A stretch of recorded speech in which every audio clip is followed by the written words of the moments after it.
Hello students, আজকে আমরা একটা খুব ইম্পর্টেন্ট ক্লাস নিয়ে হাজির হয়েছি।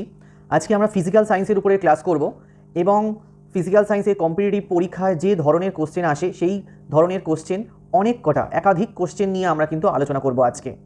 অনেক কোশ্চেন নিয়ে আমরা আলোচনা করব, তো আশা করি তোমাদের খুবই ভালো লাগবে আজকের এপিসোডটা, আজকের ক্লাসটা। তোমরা কিন্তু খুব মন দিয়ে ক্লাসটা করবে, খুব মন দিয়ে তোমরা কিন্তু সব কিছু শুনবে। চলো তাহলে কথা না বাড়িয়ে আমরা আসল ক্লাসে চলে যাই। চলো, আজকে আমরা প্রচুর প্রচুর প্রচুর শর্ট কোশ্চেন নিয়ে আমরা আলোচনা করব। চলো তাহলে। আচ্ছা, চল তাহলে আমাদের ফার্স্ট কোশ্চেন ছিল কোনটি ভৌত রাশি নয়? কোনটি ভৌত রাশি নয়, কোনটা হবে বল? জল। জল। অপশন সি জল হবে। অপশন সি জল হবে। তারপরে 1.2, তার পরের প্রশ্ন দেখ, পরিমাপের একক ইউ এবং কোনো রাশির প্রাপ্ত মান n হলে রাশিটির পরিমাপ x ইকুয়াল টু কত হবে? এটা আনসারটা কত হবে? এটা আনসার হবে option C N U. N U. তারপরে দেখ 1.3, এই যে নিচে যে রাশিগুলোর মধ্যে স্কেলার রাশি কোনটা? তোমরা কি কেউ বলতে পারো রাশি? কার্য। কার্য। হ্যাঁ, কার্য। অপশন ডি কার্য হবে। 1.4, ভেক্টর রাশি কোনটা? ভেক্টর রাশি বল। কোনটা? হ্যাঁ, অপশন সি বল হবে। তারপরে 1.5 দেখো, ওজনের মাত্রীয় সংকেত। ওজনের মাত্রীয় এ। সংকেত অপশন এ এম এল টি -2। তারপরে দেখো 1.6, নিচের কোন রাশিটির মাত্রীয় সংকেত ml2t -2? অপশন গুলোর মধ্যে কোনটা হবে? Option B. B. Option B শক্তি। অপশন বি শক্তি। তারপরে দেখো 1.7 বলছে p plus a by V square into V minus B equal to R T সমীকরণে a এর মাত্রীয় সংকেত কি হবে? এটা হবে অপশন বি। অপশন বি হবে ml5t-2। Option B. তারপরে 1.8 আসছি, কোনো পদার্থের ভর, আয়তন ও ঘনত্ব যথাক্রমে এ, বি ও সি হলে তাদের মধ্যে সঠিক সম্পর্ক কোনটা? তাদের মধ্যে সঠিক সম্পর্ক কোনটা? এটা কি হবে? অপশন ডি হবে A equal to BC. A equal to BC হবে। তারপরে 1.9, দৈর্ঘ্যের বৃহত্তম একক। দৈর্ঘ্যের বৃহত্তম একক কি হবে? পার্সেক। হ্যাঁ, দৈর্ঘ্যের বৃহত্তম একক হবে parsec. 1.10, 1 micron equal to X nanometer হলে এক্স এর মান কত হবে? তাহলে কত হবে? 10⁻⁶। অপশন সি হবে। Option C 10 cube. তারপরেটাই আছে 4°C তাপমাত্রায় বিশুদ্ধ জলের ঘনত্ব 1 গ্রাম পার ঘন সেমি হলে এসআই পদ্ধতিতে এর মান কত হবে? কত হবে? 1000 KG per metre cube. Option A আনসারটা হবে। Option A. তারপরের প্রশ্ন খুবই ভালো প্রশ্ন, সাধারণ তুলা যন্ত্রের ওজন বাক্সে বাটখারাগুলির ওজন কি অনুপাতে থাকে? বলো কি হবে? বলো। 1:2:5। হ্যাঁ, অপশন বি 1:2:2:5। তারপরে 1.13, রৈখিক স্কেলের লঘিষ্ঠ ধ্রুবক। রৈখিক স্কেলের লঘিষ্ঠ ধ্রুবক কত হবে? Option B 0.1 centimetre. তারপরে 1.14 বলছে নিম্নলিখিত এককগুলির মধ্যে কোনটি মৌলিক একক?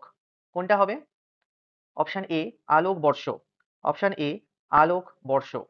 তারপর 1.15, কোনটি সাধারণ তুলা যন্ত্রের সুবেদিতার শর্ত? কোনটা হবে? অপশন সি হবে বড় সূচক। সূচক বড় হতে হবে। তারপরে 1.16, প্রদত্ত কোন দৈর্ঘ্যটি তুমি সাধারণ স্কেল দিয়ে মাপতে পারবে না? কোন দৈর্ঘ্যটা সাধারণ স্কেল দিয়ে তুমি মাপতে পারবে না? Option option D. সি 4.20 মাপা যাবে, 4.10 সেটাও মাপা যাবে, 4.15 তুমি মাপার চেষ্টা করবে, স্কেল দিয়ে একদমই তুমি মাপতে পারবে না। আমরা 4.1, 4.23 এগুলো আমরা মাপতেই পারি, কিন্তু 4.15 কি করে মাপবো? ওখানে তাহলে কি 4.1 আর 4.2 এর মিডিল আমাদের তাহলে করতে হবে, কিন্তু সেটা তো সম্ভব নয়। তো সেই জন্য 4.15 সেমি এটাই হবে আনসার। 1.17 বলছে বাজারে ব্যবহৃত পলিথিন ব্যাগের বেধ প্রকাশে ব্যবহৃত এককটি হলো। বাজারে ব্যবহৃত পলিথিন ব্যাগের বেধ প্রকাশের ব্যবহৃত এককটি হলো। কোনটা হবে? কোনটা হবে? Option C micron. Option C micron. ঠিক আছে। 2.1 দেখো, তড়িৎ প্রবাহ মাত্রা একটি স্কেলার রাশি। 2.2, রাশির একক ইন্টু সাংখ্যমান ইকুয়াল টু কত হবে? ওই রাশির পরিমাপ। 2.3, আলোক বর্ষ। আলোক বর্ষ হলো দৈর্ঘ্যের মৌলিক একক। 2.4, 2.4 হবে দ্রুতি ও বেগের একক সমান। দ্রুতি। দ্রুতি আনসার হবে। 2.5, মাত্রাহীন ভৌত রাশির মাত্রীয় সংকেত m0 l0 t0, মানে m এর পাওয়ারে 0, l এর পাওয়ারে 0, t এর পাওয়ারে 0। ঠিক আছে। 2.6, 2.6 হচ্ছে সাধারণ তুলার সাহায্যে বস্তুর কি মাপা হয়? বস্তুর ভর ভার। মাপা হয়, ভর। ভার মাপা হয় স্প্রিং স্যার, তুলা যন্ত্রের ভার সাহায্যে। আর ভর আর ভারের পার্থক্যটা কি? ভর আর ভারের পার্থক্য হচ্ছে ভরের সঙ্গে তুমি যদি 9.8 যদি গুণ করো তবেই তুমি ভার বা ওজন পাবে। ঠিক আছে? তো এই হচ্ছে পার্থক্য। এর পরের, কাঁটা থাকে না কোন ঘড়িতে? কাঁটা থাকে না ডিজিটাল ঘড়িতে। 2.8, 1 micron, 1 micron equal to 10⁻⁻6 metre. 2.9, 1 parsec, 1 parsec equal to 3.26 আলোক বর্ষ। 2.10 বলছে আর তুলা, একবার বলুন স্যার। হ্যাঁ 1 পারসেক ইকুয়াল টু 3.26 আলোক বর্ষ। 2.10 তে বলছে তুলাদণ্ডের বাহু দুটি লম্বা হলে তুলা যন্ত্রটি কি হবে? সুবেদী হবে।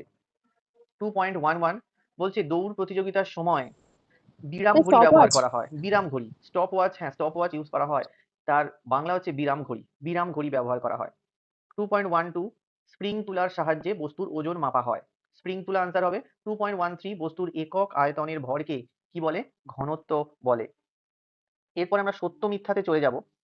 3.1 এ বলেছে ক্ষেত্রফল একটি ভেক্টর রাশি, এটা কিন্তু মিথ্যা। ক্ষেত্রফল স্কেলার রাশি। 3.2 কৃতকার্য হলো এমন একটি স্কেলার রাশি যা দুটি ভেক্টর রাশির গুণফল। 100% রাইট আনসার, সত্য। আয়তনের মাত্রিয় সংকেত m0l³ t0, ভুল। মিথ্যা। অবশ্যই সত্য না, সত্য। তোমরা গুলিয়ে ফেলেছো হয়তো m0 t0 দেওয়া আছে বলে। আলটিমেটলি আয়তনের মাত্রিক সংকেত l³ এই l এর পাওয়ারে 3, কিন্তু m আর t নেই মানে সেটা তো 0 না। তো সেই জন্য এটাকে এইভাবে দিলে এটা কিন্তু আনসারটা কারেক্ট হবে। 3.4 মাত্রাহীন রাশির একক থাকতে পারে। মাত্রাহীন রাশির একক থাকতে পারে, অবশ্যই সত্য। সত্য। 3.5, হ্যাঁ অবশ্যই। আলোক বর্ষ হলো সময় পরিমাপের একক। কখনোই না, আলোক বর্ষ ভুল। সময় পরিমাপের একক নয়, মিথ্যা। এটা মিথ্যা। 3.6 লিটারের সংজ্ঞায় অবশ্যই 10°C, 10°C উষ্ণতা উল্লেখ করতে হবে, এটা মিথ্যা। কত ডিগ্রি বলো? বলতে পারবে কত ডিগ্রি সি উষ্ণতা উল্লেখ করতে হয়? কত ডিগ্রি? 4°। 4°C উষ্ণতা, 4°C উষ্ণতা উল্লেখ করতে হয়। তারপরে 3.7 স্টেরেডিয়ান হলো কোন পরিমাপের একক? এটা মিথ্যা। 3.8 সাধারণ তুলাযন্ত্রের সাহায্যে ন্যূনতম 10 মিলিগ্রাম পরিমাপ করা হয়, এটা সত্য। ঠিক আছে, এবার আমরা নেক্সট চলে যাচ্ছি নেক্সট চ্যাপ্টারে। নেক্সট চ্যাপ্টার হচ্ছে বল ও গতি। নেক্সট চ্যাপ্টার বল ও গতি। দেখো বল ও গতিতে 1.1 ফার্স্ট কোশ্চেন আছে, স্থিতি বা গতি মাত্রই আপেক্ষিক। স্থিতি বা গতি মাত্রই আপেক্ষিক। নিজ অক্ষ সাপেক্ষে পৃথিবীর গতি, নিজ অক্ষ সাপেক্ষে পৃথিবীর গতি হলো অপশন বি ঘূর্ণন গতি। 1.3 ঘূর্ণন গতিতে অপরিবর্তিত থাকে ঘূর্ণন অক্ষ। ঘূর্ণন গতিতে অপরিবর্তিত থাকে ঘূর্ণন অক্ষ। 1.4 প্রদত্ত কোনটি বৃত্তীয় গতি নয়? অপশন ডি হবে ঘুরন্ত লাট্টুর গতি। 1.5, 1.5 এ বলছে একটি বস্তু সরণ যদি ডি হয় এবং অতিক্রান্ত দূরত্ব যদি এস হয় তাহলে কোন অপশনটা ঠিক হবে? অপশন সি হবে, S greater or equal D হবে। তারপরে 1.6, 1.6 এ বলছে একটি বস্তু কণা বৃত্তাকার পথে অতিক্রম করছে। পথের ব্যাসার্ধ আর হলে একবার আবর্তনে কণার সরণ কত হবে? কণার সরণ কত হবে? অপশন সি হবে 0, 0 হবে। তারপরে 1.7 এ চলে যাচ্ছি, একটি বস্তুর অবাধে উপর থেকে নিচে পড়ছে, একটি বস্তু অবাধে উপর থেকে নিচে পড়ছে, এক্ষেত্রে স্থির রাশি, এক্ষেত্রে স্থির রাশি কোনটা হবে? এক্ষেত্রে স্থির রাশি হবে অপশন সি ত্বরণ। 1.8 একটি কণা আর ব্যাসার্ধের বৃত্তপথের অর্ধেক অতিক্রম করলে এর সরণ হবে, এর সরণ হবে কোনটা হবে? দেখে নাও, option D, option D 2r, option D 2r। 1.9 ত্বরণ সময় লেখচিত্র দ্বারা, ত্বরণ সময় লেখচিত্র দ্বারা আবদ্ধ ক্ষেত্রফল হলো, ত্বরণ সময় লেখচিত্র দ্বারা আবদ্ধ ক্ষেত্রফল হলো কণার বেগ, কণার বেগ। তারপরে একটি বস্তু সমবেগে সরলরেখায় গতিশীল, বস্তুটির গতিবেগ সময় লেখচিত্র হবে সময় অক্ষের সমান্তরাল। গতিবেগ সময় লেখচিত্র হবে সময় অক্ষের সমান্তরাল। 1.11 2 কেজি ভরের ওপর ক্রিয়া করে 1 মিটার পার সেকেন্ড স্কোয়ার ত্বরণ উৎপন্ন করতে পারে যে বল, তার মান হবে অপশন সি হবে 2 নিউটন। 1.12 একটি গাড়ি সমবেগে চলছে, তাতে ক্রিয়াশীল লব্ধি বল এফ হলে, এফ হলে তার এফ হলে কোন অপশনটা ঠিক হবে সেটা আমাদের জানতে চেয়েছে। তো এখানে অপশন ডি হবে, এফ ইকুয়াল টু 0। 1.13 কোনো গতিশীল বস্তুর চারটে অপশন আছে, কোনটা ঠিক হবে সেটা জানতে চেয়েছে। এখানে অপশন সি হবে। গড় দ্রুতি কখনোই শূন্য হতে পারে না। কোনো গতিশীল বস্তুর গড় দ্রুতি কখনোই শূন্য হতে পারে না। তারপরে দেখো 1.14 তৃতীয় গতিসূত্র অনুসারে ক্রিয়া ও প্রতিক্রিয়ার মধ্যবর্তী কোণের মান, ক্রিয়া ও প্রতিক্রিয়া 180 ডিগ্রি। মধ্যবর্তী কোণের মান কত হবে? তো এটা 1.14 এর আনসার হবে option C 180 degree. Correct answer দিয়েছো তুমি। 1.15 বেগ সময় লেখচিত্রের নতি গতিশীল কণার যে রাশির পরিমাপ দেয় সেটি হলো, বলতে পারবে কেউ? বলতে পারবে? অপশন এ ত্বরণ। অপশন এ ত্বরণ। 1.16 রকেটের গতি যে সংরক্ষণ নীতির উপর প্রতিষ্ঠিত, রকেটের গতি যে সংরক্ষণ নীতির উপর প্রতিষ্ঠিত তা হলো অপশন এ রৈখিক ভরবেগ। অপশন এ রৈখিক ভরবেগ। তারপরে দেখো শূন্যস্থান পূরণে চলে যাচ্ছি। মোটর গাড়ির চাকার গতিতে, মোটর গাড়ির চাকার গতিতে চলন এবং ঘূর্ণন দুটোই দেখা যায়, চলন এবং ঘূর্ণন দুইই দেখা যায়। 2.2 দেখো, মন্দনকে আমরা ঋণাত্মক ত্বরণ বলি, মন্দনকে ঋণাত্মক ত্বরণ বলি। লম্ব বিভাজনের ক্ষেত্রে উপাংশ দুটির মধ্যবর্তী কোণের মান 90 ডিগ্রি। 2.4 দেখো 1 কিলোগ্রাম ভার, 1 কিলোগ্রাম ভার ইকুয়াল টু 9.8 নিউটন। 2.5 এ দেখো বেগ শূন্য হলেও বস্তুর ত্বরণ থাকতে পারে। 2.6 ml2 হলো বলের মাত্রীয় সংকেত, বলের মাত্রীয় সংকেত। এরপরে আমরা 2.7 এ চলে যাচ্ছি। দেখো মহাবিশ্বে, মহাবিশ্বে সকল বস্তুই গতিশীল, গতিশীল আনসার হবে। 2.8 বস্তুর জাড্যের, বস্তুর জাড্যের ভর পরিমাপক, বস্তু জাড্যের ভর পরিমাপক। 2.9 সাঁতার কাটার ক্ষেত্রে প্রয়োগ করা হয় নিউটনের তৃতীয় গতিসূত্র। 2.10 রৈখিক ভরবেগের মাত্রীয় সংকেত ml2-1, পাওয়ারে হবে টি এর মাথায় -1, mlt পাওয়ারে -1। এরপরে আমরা সত্য মিথ্যাতে চলে যাই। দেখো সরণের মান শূন্য হতে পারে না, এটা মিথ্যা কথা, এটা মিথ্যা হবে। গাড়ির ভিতরে অবস্থিত কোনো আরোহী ভেতর থেকে বল প্রয়োগ করে গাড়িটিকে গতিশীল করতে পারেন, এটা কখনো সম্ভবই না। ভিতর থেকে বল প্রয়োগ করে কখনোই গতিশীল করা যায় না। 3.3 দেখো অভিকর্ষের ক্রিয়ায় অবাধে পতনশীল বস্তুর গতি ত্বরণহীন হয়, এটাও মিথ্যা হবে। রৈখিক ভরবেগ একটি স্কেলার রাশি, রৈখিক ভরবেগ স্কেলার রাশি না, রৈখিক ভরবেগ একটি ভেক্টর রাশি। বেগ শূন্য অবস্থাতেও কোনো বস্তু কণার ত্বরণ থাকতে পারে, এটা সত্য। সমবেগে গতিশীল কোনো বস্তুর ওপর ক্রিয়াশীল লব্ধি বলের মান শূন্য হবে, এটা সত্য। এরপরে আমরা চলে যাচ্ছি থার্ড চ্যাপ্টারে। দেখো পদার্থের গঠন ও ধর্ম। দেখো ভালো করে দেখো, ফার্স্ট যেটা আছে পৃষ্ঠটানের মাত্রীয় সংকেত, পৃষ্ঠটানের মাত্রীয় সংকেত কেউ বলতে পারবে পৃষ্ঠটানের মাত্রীয় সংকেত? বিয়েটা হবে। Option B very good, option B mt পাওয়ারে -2। 1.2 হচ্ছে কি পড়ন্ত বৃষ্টির ফোঁটা প্রান্তীয় বেগ লাভ করে, কারণ কোন অপশন হবে? পড়ন্ত বৃষ্টির ফোঁটা প্রান্তীয় বেগ লাভ করে তার কারণ হলো বায়ুর সান্দ্রতা, বায়ু বায়ুর সান্দ্রতা। সান্দ্রতা। অপশন এ বায়ুর সান্দ্রতা। 1.3 বিকৃতির একক, বিকৃতির একক কিন্তু তাহলে নেই, বিকৃতির একক নেই। 1.4 বৃষ্টির ফোঁটা গোলাকার হয় যে ধর্মের জন্য, কি হবে? পৃষ্ঠটান। বায়ুমণ্ডলের অপশন চাপ। অপশন এ পৃষ্ঠটান, না বায়ুমণ্ডলীয় চাপ হবে না, পৃষ্ঠটান, পৃষ্ঠটানের জন্যই বৃষ্টির ফোঁটা গোলাকার হয়। 1.5 বল ধ্রুবকের একক, বল ধ্রুবকের একক, বল ধ্রুবকের একক কি হবে? Option A newton metre inverse. তারপরে দেখো 1.6 ছয় বলছি সরি, এইচ গভীরতায় ডি ঘনত্বের তরলের অভ্যন্তরের চাপ পি হলে পি ইকুয়ালস টু কত হবে? পি ইকুয়ালস টু হবে অপশন বি হবে H DG, P equal to H DG. H হচ্ছে উচ্চতা, ডি হচ্ছে ঘনত্ব, আর জি হচ্ছে অভিকর্ষজ ত্বরণ। 1.7 তরলের উষ্ণতা বাড়লে, তরলের উষ্ণতা বাড়লে সান্দ্রতা কমে, তরলের উষ্ণতা বাড়লে সান্দ্রতা কমে। 1.8 সংকট উষ্ণতায় তরলের পৃষ্ঠটান, সংকট উষ্ণতায় তরলের পৃষ্ঠটান কত হবে? সংকট উষ্ণতায় তরলের পৃষ্ঠটান তোমরা কি কেউ বলতে পারবে? অপশন এ জিরো হবে, হবে। হ্যাঁ thank you, option A zero answer হবে, অপশন এ জিরো। 1.9 একটি ধাতু খণ্ডের বায়ুতে ওজন, একটি ধাতু খণ্ডের বায়ুতে ওজন 200 গ্রাম ওয়াট ও জলে পূর্ণ নিমজ্জিত অবস্থায় ওজন 150 গ্রাম ওয়াট। ধাতুর আপেক্ষিক গুরুত্ব কত? ধাতুর আপেক্ষিক গুরুত্ব কত হবে? তো এখানে কোন আনসারটা হবে? অপশন ডি হবে 4।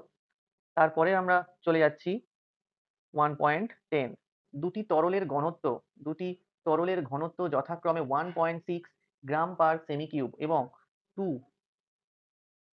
গ্রাম পার সেমি কিউব। তরল দুটিকে সম আয়তনে মিশ্রিত করলে মিশ্রণের ঘনত্ব কত হবে? এটা অপশন সি হবে 1.8 গ্রাম পার ঘন সেমি হবে।